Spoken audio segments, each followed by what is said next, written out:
Olá, seja bem-vindo ao Linha de Frente, o espaço em que o Grupo Aratu dedica para conhecer assuntos, temas interessantes que interferem, que impactam na vida do baiano e do brasileiro em geral. Hoje a gente tem uma satisfação muito grande mesmo de poder receber uma das lideranças eclesiásticas mais importantes da comunidade católica do mundo. Eu não vou falar nem apenas da Bahia, do Brasil, eu posso falar do planeta, porque estamos recebendo hoje o cardeal, arcebispo primaz do Brasil, aqui de Salvador também, cardeal Dom Sérgio da Rocha, é o nosso convidado aqui no Linha de Frente. Uma felicidade receber o senhor, seja bem-vindo, cardeal. Muito obrigado, eu que agradeço e muito a oportunidade de estar participando do Linha de Frente, de estar falando com você e com tantas pessoas que certamente nos acompanham nesse momento. Sem dúvida que a comunicação tem uma importância toda especial na sociedade hoje, também para nós na igreja, e por isso minha alegria, minha satisfação e a gratidão por poder também participar desse momento. Dom Sérgio da Rocha, o cardeal arcebispo primaz do Brasil, aqui cardeal da Arquidiocese de Salvador, ele está conosco no Linha de Frente. Dom Sérgio, quando a produção do Linha de Frente falou assim, Pablo, está confirmada a presença do Dom Sérgio lá com vocês, eu fui pesquisar muito da trajetória do senhor e vi que o senhor é uma pessoa muito estudiosa, tanto da parte da teologia, mas sobretudo da parte das relações humanas. O senhor tem uma vivência eclesiástica importantíssima, mas também a vivência do cotidiano das pessoas, da cidadania. E aqui no Nordeste, mais do que nunca, né? O cardeal estava dizendo, eu me considero mais nordestino do que paulista, Claro, não é isso? exato. Por que a trajetória do senhor é muito associada com o Nordeste, né? Eu sou já conhecido em grande parte como um bispo nordestino. Isso, para mim, é motivo de orgulho, de alegria. Eu aprendi a ser bispo e continuo a aprender aqui no Nordeste, porque quando eu fui nomeado bispo pelo Papa João Paulo II, então já faz tempo, né? Em 2001, eu fui nomeado bispo. Naquela época, fui ordenado bispo em 11 de agosto de 2001, lá no interior de São Paulo, na Diocese de São Carlos, minha diocese de origem. E fui nomeado bispo auxiliar de Fortaleza. E ali dei meus primeiros passos como bispo.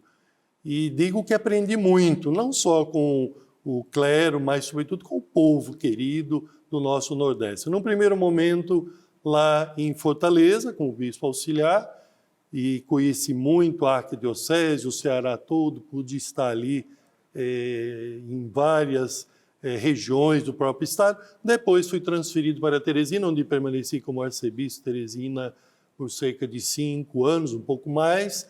E aí, na época, Papa Bento me nomeou para ser arcebispo de Brasília, onde eu permaneci por 9 anos, um pouco mais. E Papa Francisco, que já tinha me nomeado cardeal em 2016, portanto há 7 anos, aí me transferiu para cá em 2020, né, para Salvador, onde eu me encontro agora cada vez mais, eu que já era nordestino, cada vez mais vou me tornando baiano, né? Isso gosto demais aqui da Bahia, da sua história, da sua cultura, das suas tradições, e aqui, naturalmente, em Salvador.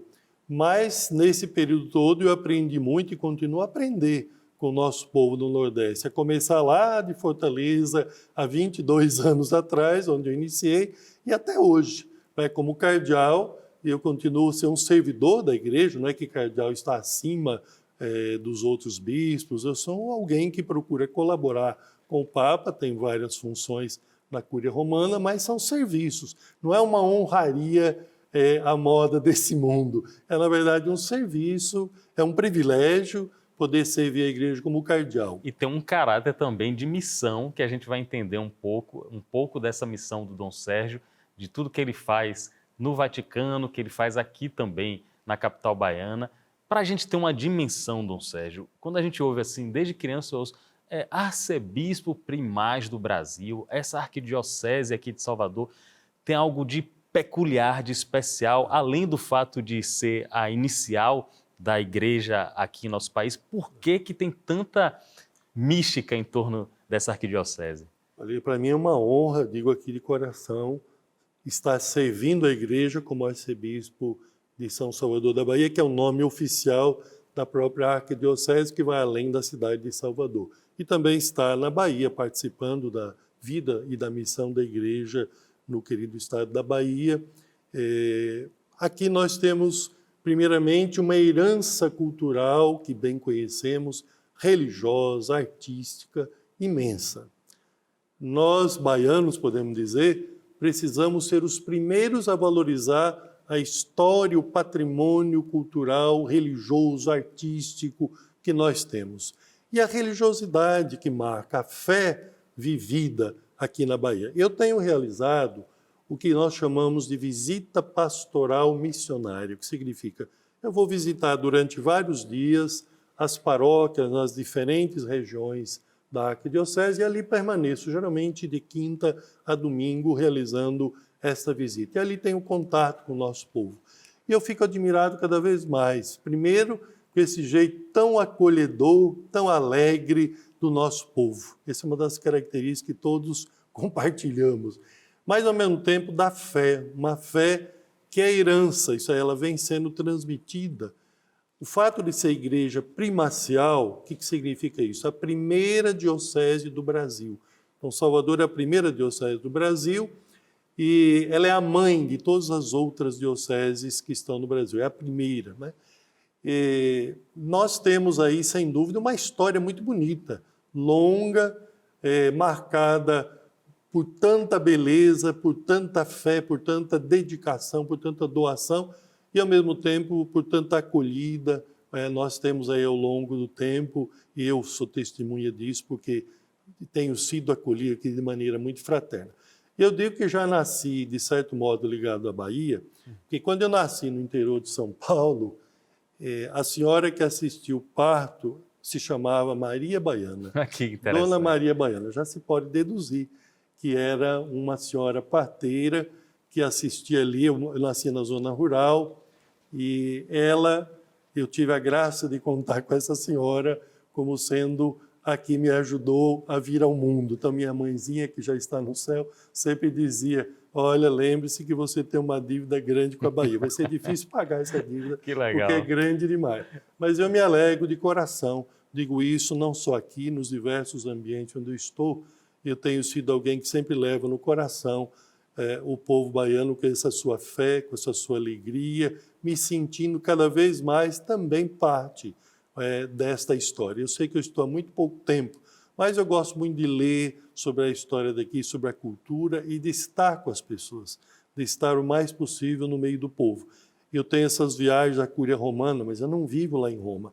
Eu vou e retorno, em geral, mensalmente, se não quase todo mês, e sempre viagens rápidas, justamente para não prejudicar a minha presença aqui em Salvador. O cardeal, ele faz parte de um grupo seleto de 9 cardeais que, junto com o Papa Francisco, o Papa Jorge Bergoglio, eles conseguem dar conselhos, um conselho consultivo, o G9 do cardinalato. É isso mesmo, Dom Sérgio? Claro que diria assim, um privilégio muito grande, né? Não é uma honraria, mas um privilégio, poder participar desse conselho de cardeais, conhecido como G9 ou C9, que é um grupo de 9 cardeais que representam os vários continentes. Aqui da América, somos eu e um outro cardeal do Canadá. Mas a Europa tem o seu representante, a África, a Ásia, a Oceania. E nós temos reuniões frequentes, já um calendário estabelecido. O próximo ano já estão estabelecidas as datas das reuniões, para colaborar com o Papa. Nós não temos a pretensão de ir além daquilo que é o nosso papel. Isto é, somos servidores da Igreja, próximos do Papa, ele procura ouvir, ele consulta sobre aquilo que ele julgar importante.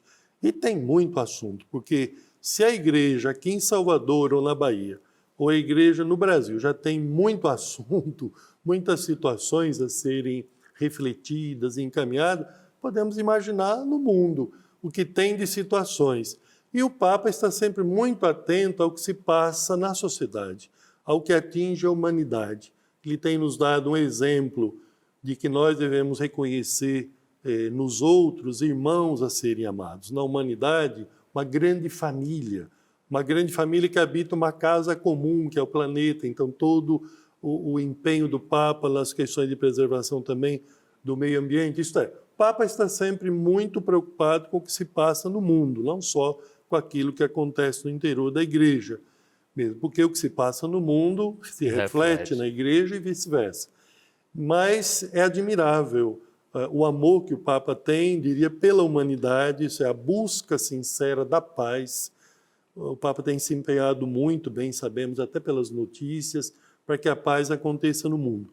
E é claro que há situações específicas que a igreja vive em determinados países, ou então que os próprios países vivem, como atualmente as guerras que infelizmente estão acontecendo, que são objeto de atenção do Papa, de preocupação.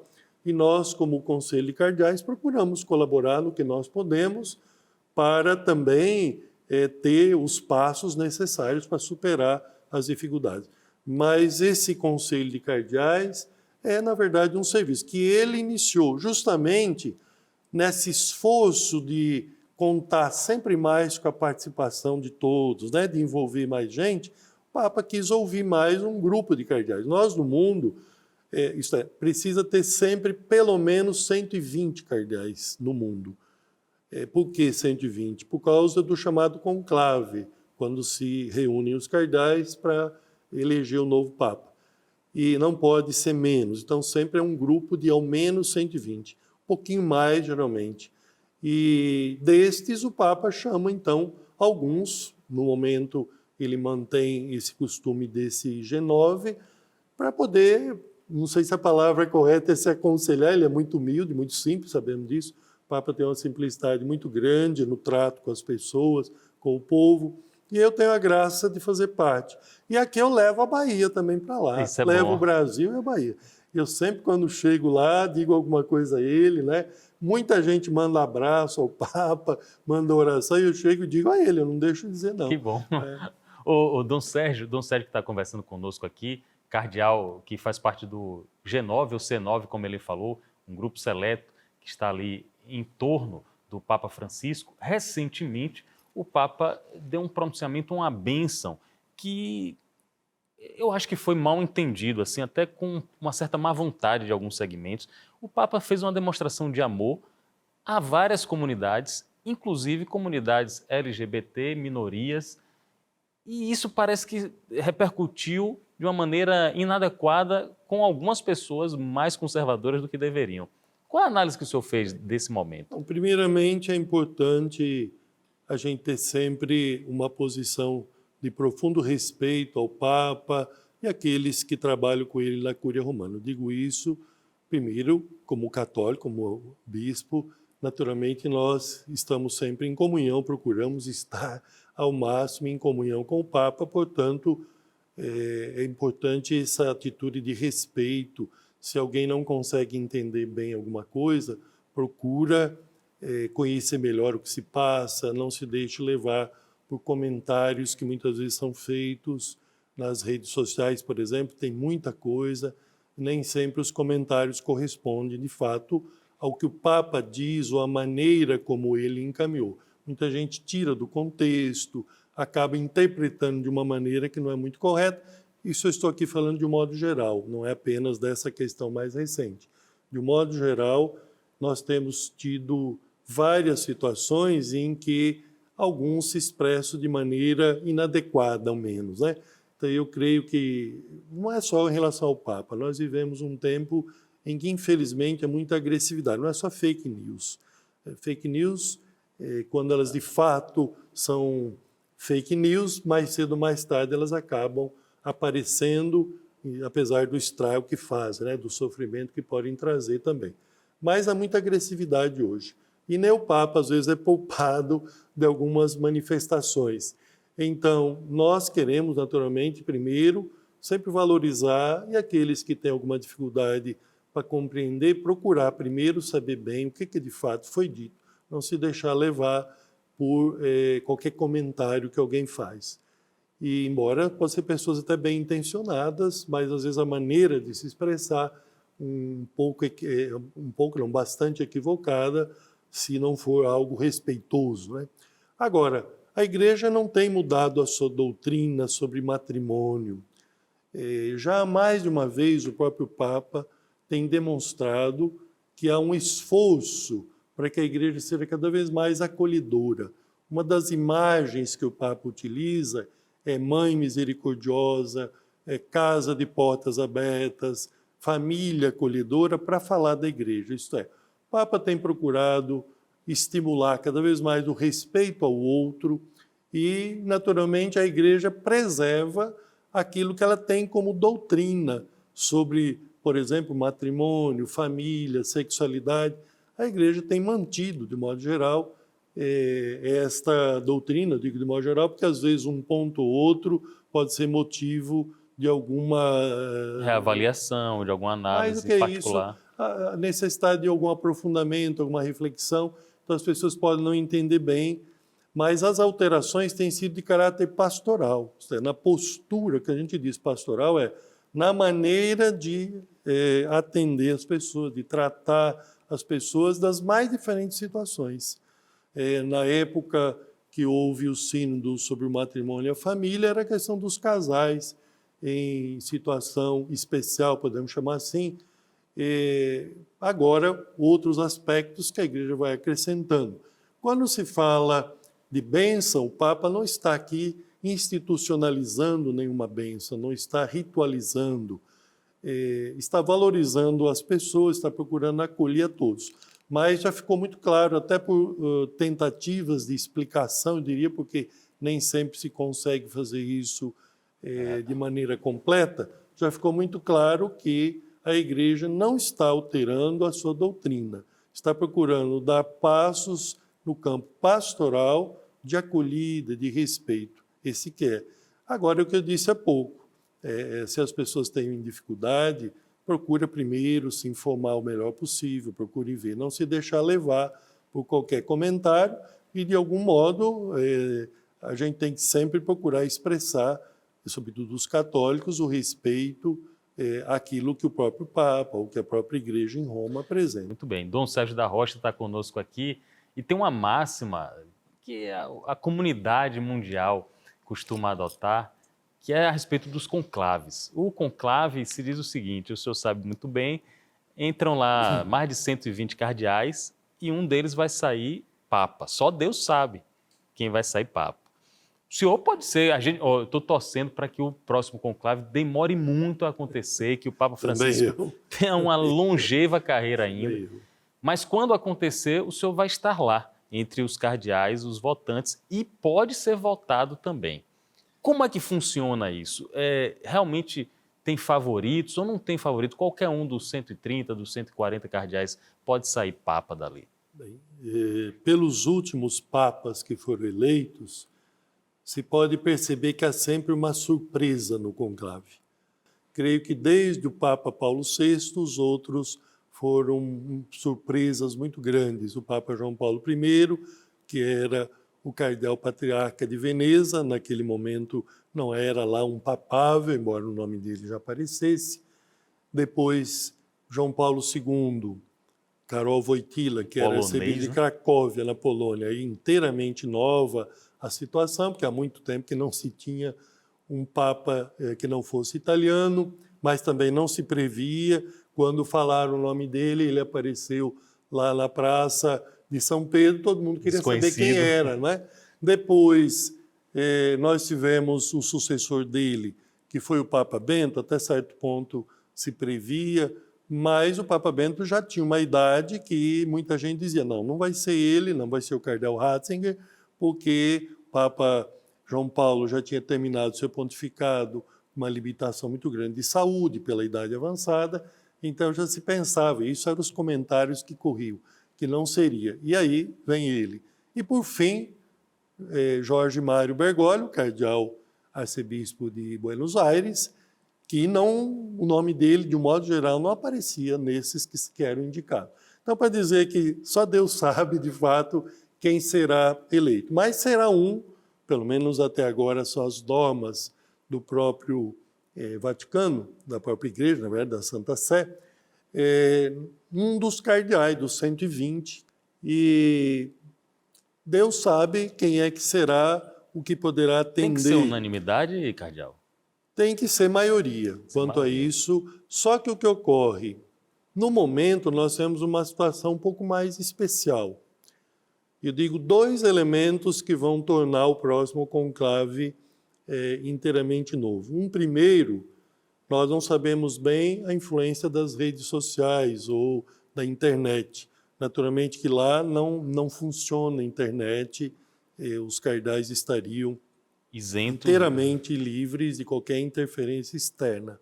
Então, quanto a isso, pode ser que fora tenha uma repercussão maior, mas quem estiver dentro, certamente, espero, né, Deus sabe o futuro, não será diretamente influenciado.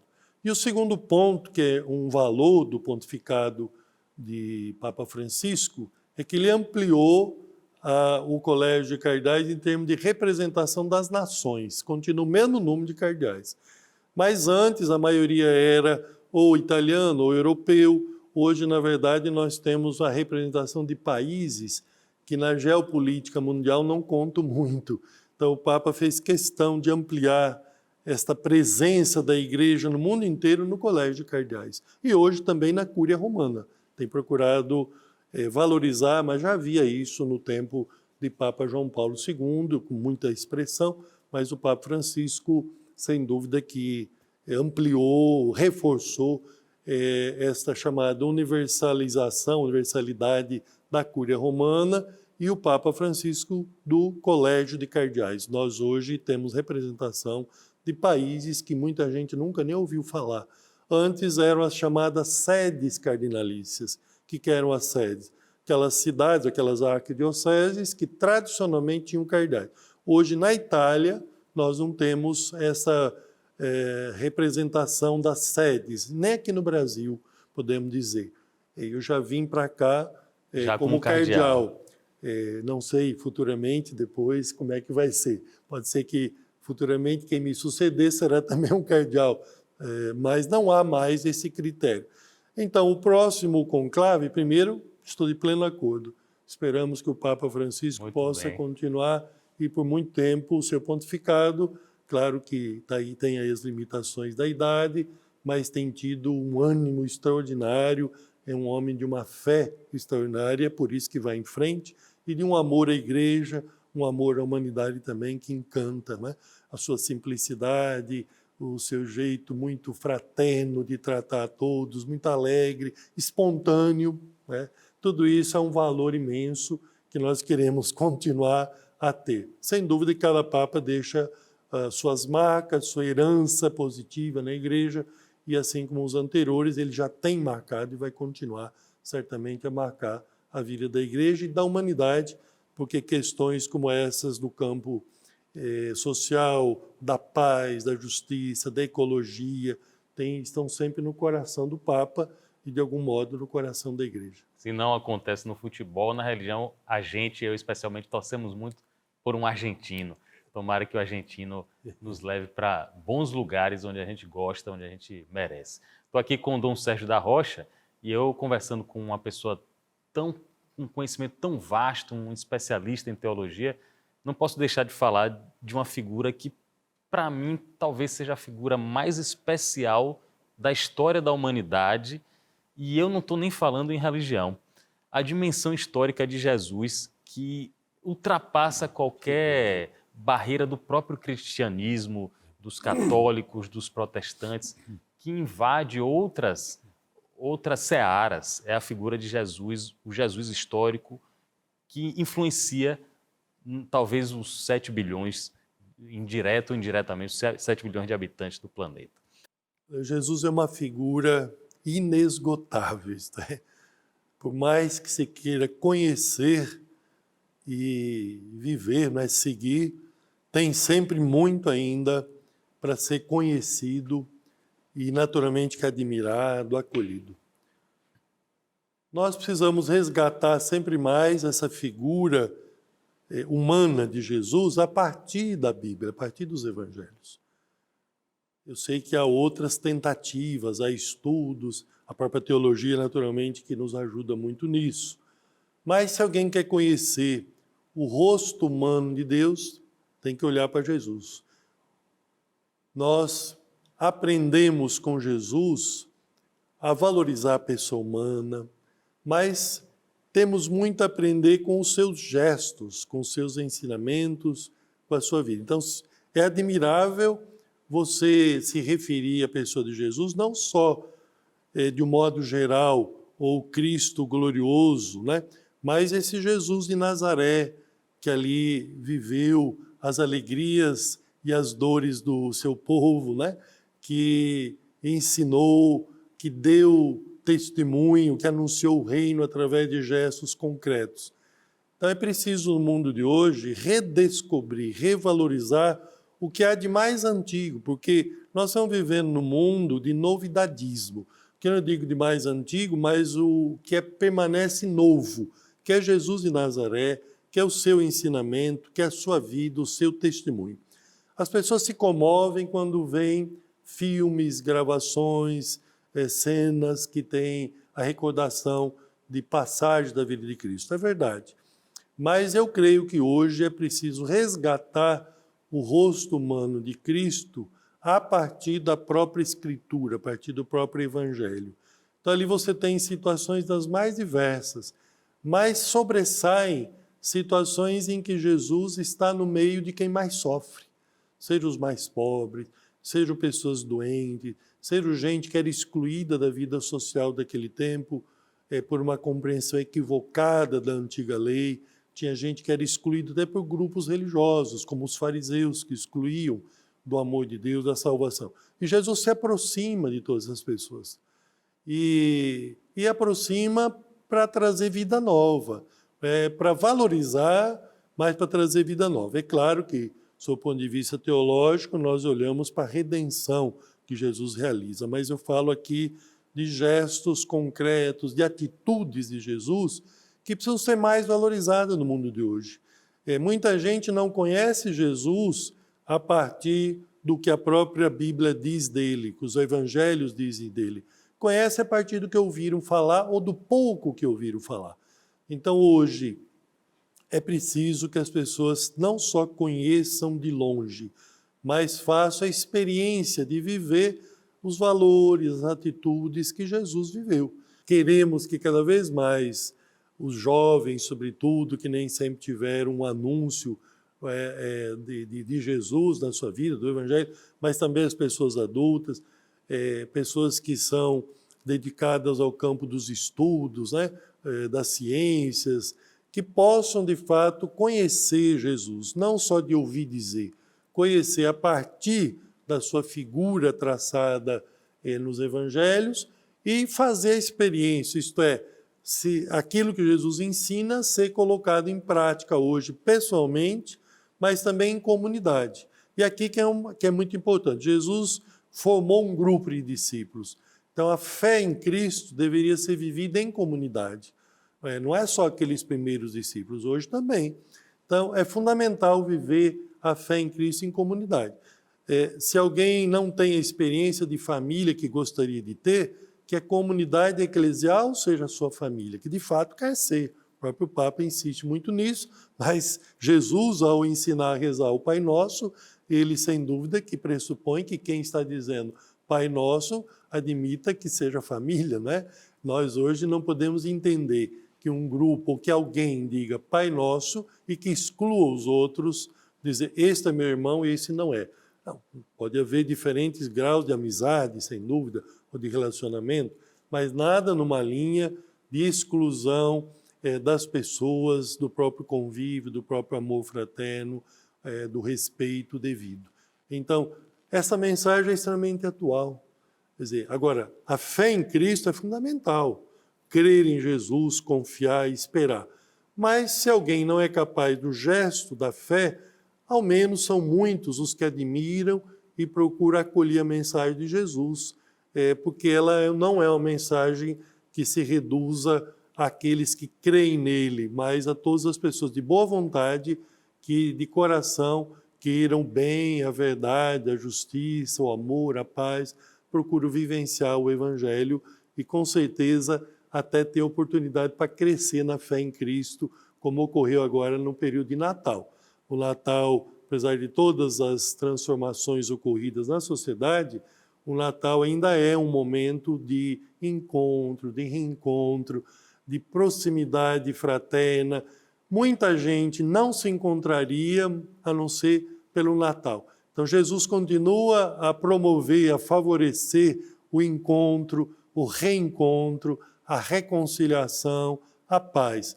Só que seria tão bom, e deve ser tão bom, que não só no Natal isso aconteça, mas que o novo ano, que cada dia do novo ano possa também ser ocasião para uma experiência de vida fraterna.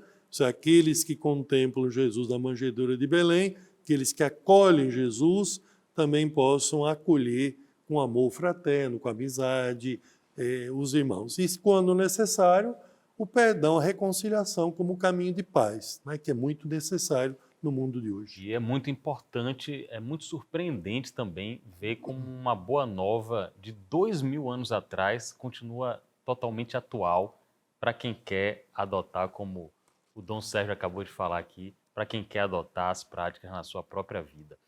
Antes de encerrar nossa conversa, o nosso encontro, que para mim é uma aula, para mim eu ficaria aqui mais umas 2 horas, Dom Sérgio. Inclusive o senhor já está convidado. Sara, outras oportunidades, sempre vai ser muito bom. Eu quero falar sobre esse momento peculiar que a Bahia tem, a partir do momento que a gente reconhece que 3 santos católicos tocaram em nosso solo. E a Santa Dulce dos Pobres, uma legítima baiana, se tornou, eu acho que, a apoteose do nosso catolicismo, do nosso cristianismo, da nossa fé, da nossa interreligiosidade. Isso torna esse ambiente, esse estado, esse espaço, esse estado de espírito, algo muito especial e muito inusitado no mundo, não é, Dom Sérgio? Sem dúvida que o testemunho, por exemplo, de Irmã Dulce, sua vida, sua obra, continua a ser uma referência, não só para nós aqui em Salvador, ou então na Bahia, mas para o Brasil e o mundo. Cada vez mais ultrapassam as fronteiras da própria Bahia, do Brasil, a devoção, o amor, o reconhecimento da vida, do testemunho de Santa Dulce dos Pobres e, naturalmente, de outros santos que já passaram pela Bahia ou beatos que aqui viveram. Nós temos a beata Lindalva, a irmã Lindalva Justo, que foi martirizada aqui em Salvador. É uma referência fundamental aí, que nós esperamos também, o reconhecimento, a canonização dela e a declaração de que seja também santa. Claro que a santidade dela já está manifestada pelo próprio processo de beatificação.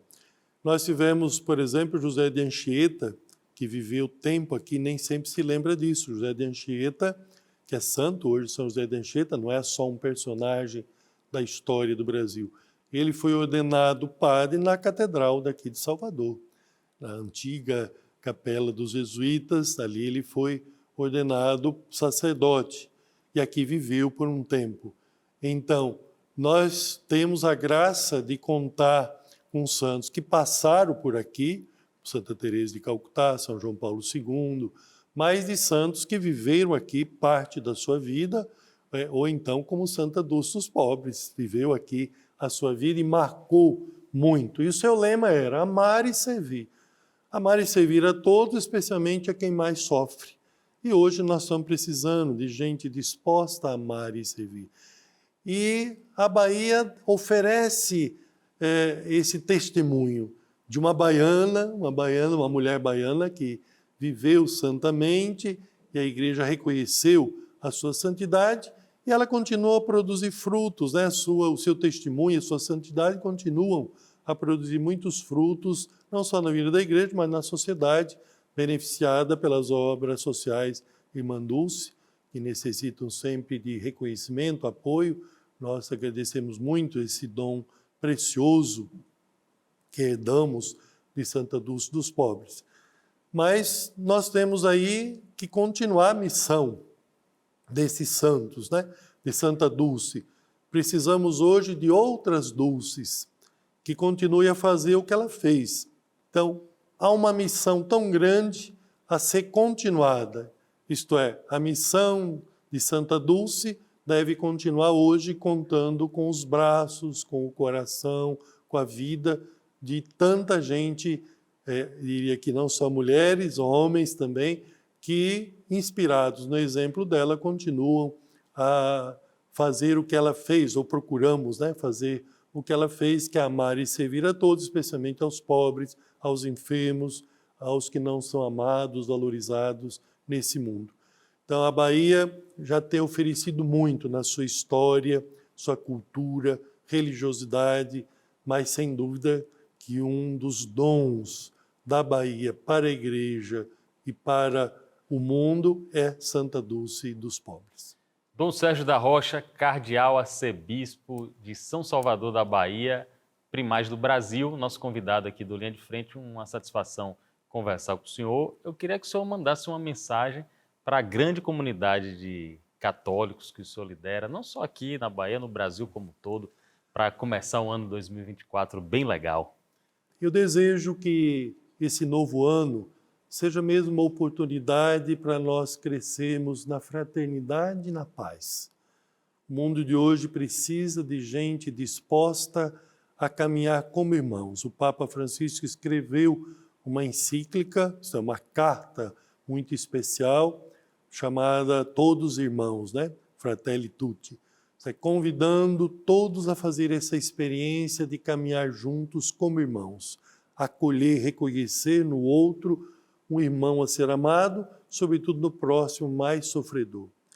E é claro, quem se dispõe a caminhar juntos, quem se dispõe a dar as mãos, vai estar favorecendo a vivência da paz. Então eu desejo que nós possamos ter sempre mais essa experiência da paz, a paz que Deus nos oferece, a paz do menino Jesus, já que celebramos recentemente o Natal de Jesus, mas a paz que é dom, sim, dom de Deus, presente de Deus, mas tarefa permanente a ser assumida, cada um fazendo a sua parte, mas tarefa que se assume em comunidade, tarefa que se assume juntos.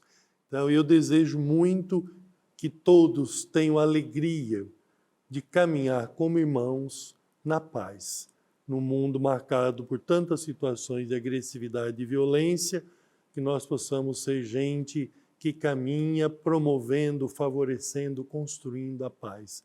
Paz recebida de Deus, paz que vamos compartilhando com todos, especialmente com quem mais sofre. Fazendo assim, tenho certeza que nós vamos ter um ano novo melhor. Não é que nós não vamos ter, neste novo ano, desafios. Certamente temos desafios que permanecem, mas podemos enfrentar esses desafios de um jeito novo, com a esperança que vem de Deus, com a esperança de contar com pessoas queridas que vão caminhando conosco, mas sem dúvida juntos como irmãos, buscando a paz de todos os ambientes onde estivermos, como instrumentos da paz. E fazendo aquela experiência de amar mais do que ser amado, amar antes de ser amado. Não podemos amar só quem nos ama ou esperar que os outros façam alguma coisa para depois tomarmos a iniciativa de amar. Que o novo ano seja um tempo em que nós possamos amar mais do que ser amados, amar antes de ser amados, amar independentemente de ser amados. Esse é o amor verdadeiramente cristão, o amor que Jesus vivenciou e nos ensinou a viver, e ele, sem dúvida, nos ajuda a trilhar o caminho da fraternidade e da paz, e certamente colher a alegria de viver um novo ano. Quem caminha assim certamente traz no coração uma alegria muito grande, mesmo que passe por desafios imensos como nós temos passado. Então que todos sejam cada vez mais irmãos, amigos, construindo a paz, fazendo essa experiência de ver o amor que vai além daquilo que nós recebemos do próximo. Amar a todos sem colocar condições, amar com esse respeito profundo que Papa Francisco tem nos ensinado, mas que ele aprendeu com Jesus e nós todos com ele aprendemos com Jesus. Muito obrigado. Com essa mensagem a gente vai encerrando aqui de uma maneira muito nobre e simbólica. A gente vai encerrando essa edição do Linha de Frente, desejando a todos o mesmo que Dom Sérgio da Rocha acabou de desejar, paz no nosso caminho.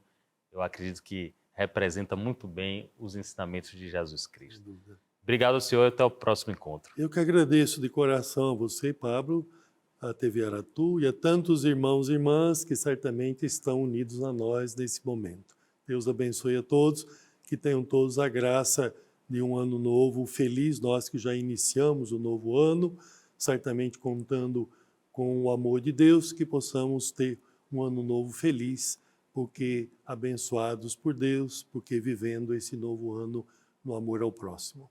Obrigado a todos e até o próximo encontro.